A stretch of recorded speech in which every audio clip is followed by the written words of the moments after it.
Hey everybody, it's Saturday early afternoon and we're finally getting a little break in the rain. I don't know if you could see the stream over there off to the right as we went by, but the water's really high.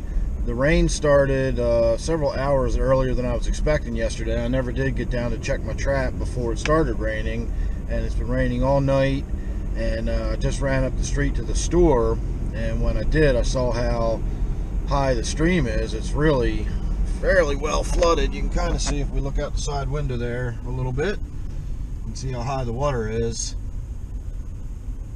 I hope.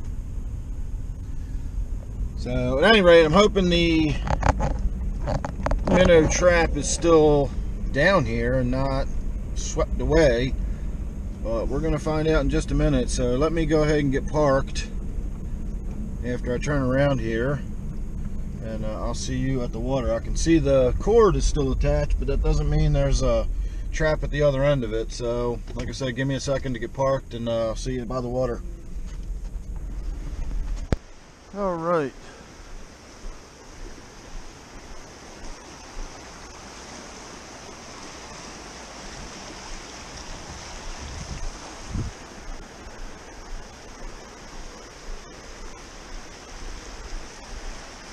I try to throw the trap off to the side just for this very reason,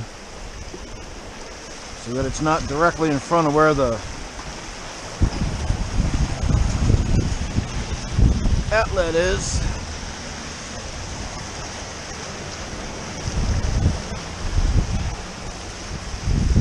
Oh, it's got a lot of sand in it, and we have two of those little sculpin fish, so that's exciting.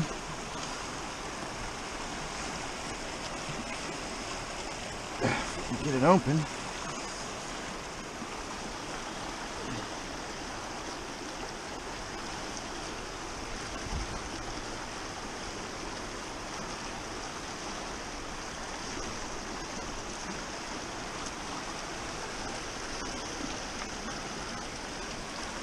So I believe that to be a male and a female of the same species. I would imagine the male's the one with the big, fat, sort of broad head, and the female is the more slender one with the pointy head. But I'm not 100% on that. These could be two different species of fish.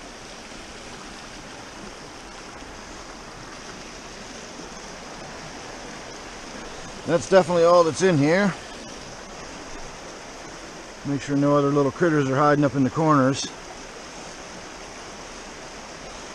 That is some sort of tuber from some sort of plant. That is either going to be probably a daylily or possibly skunk cabbage. I'm not really sure what that is, but I'm going to take that home and plant it, and we're going to find out. Again, it's probably just going to be something stupid like skunk cabbage, but we'll see. It'll be something. We'll throw that in there too. Alright everybody, I'm going to have to stand half on my head to get this untied, so I'm going to say goodbye here for the moment, and I'll see you back at the tank. Alright, and here we are back at the tank. Now, it's been a few hours since we were down at the stream. My intention was to let the bucket sit on the ground in the basement here for a little while, and I would slowly add some water from the tank into it, and so on and so forth, you know, the usual. But I had somebody come over for a little while. It was a couple of hours ago, and I thought after about 3 hours of sitting with an air stone running through the tank that it would have warmed this water up to room temperature, but it still was not. It was still 58 degrees after all that time. So it took maybe the last half an hour, and I added some tank water, and so these fish are actually getting several hours worth of acclimation. The last fish I put in here went from, I'm going to say roughly 35 to 40 degree stream water into 75 degree tank water in under an hour. So that didn't suffer any ill effects that I can tell. Certainly didn't seem to at the time, and it hasn't shown any since then. These have had a much longer time to acclimate. So we're going to go ahead and pour them in the tank. and see what happens. I suppose the first thing I should do is get that tuber out of there. We'll set that there for now, and we'll come back to that and see what that is later. Let me get my bucket picked up here.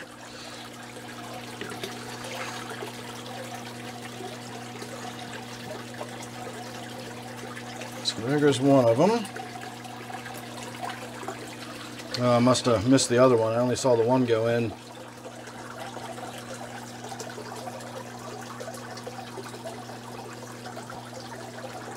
So they went down in there somewhere.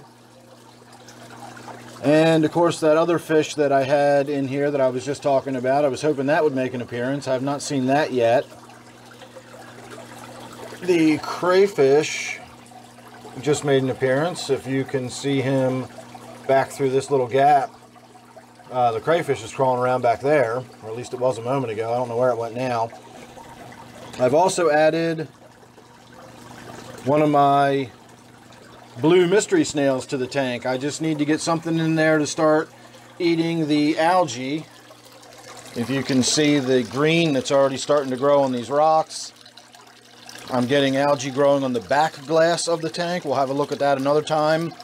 And then if you look right in here, right on this log, you can see how dark green that is. I believe that to be the green slime algae, or that green hair algae. You can see some of this creeping Jenny that's hanging down. Also has that dark green stuff starting to grow on it.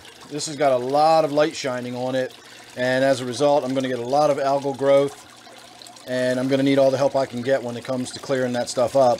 I'm not going to put any ram's horn snails in here, but I have thought about throwing a handful of pond snails in there and just letting them do their thing. I think that's certainly a good idea. I did a big water change this morning. I still have 0 nitrates, 0 ammonia, and 0 nitrites. So all of the plants in this tank are just soaking the organics right out of it. And then of course the tannins are building up. There's my little opaline gourami swimming up and then swimming away. So I did a big water change on this tank this morning, like a 75% water change, and made it nice and clear again. I even saved some of the water so we could have a look at just how ridiculously tannin stained the water was. But here, after just a few hours, I don't even need to show you this bucket. I can show you the tank. Look how tannin stained that is again after just a few hours. It's amazing what having some rotten wood in a tank will do, because in addition to this big piece of wood that's mostly rotten, I've got this big piece of wood that's never been exposed to water before, so that's leaching tannins like mad.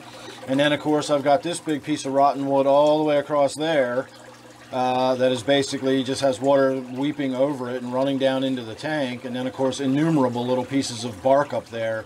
Well, I guess technically they would be numerable, since we could probably count that high if we really went through and sorted them out. But there's lots and lots of little bits of bark in there. We've got some chunks of wood up here that are sitting in the water.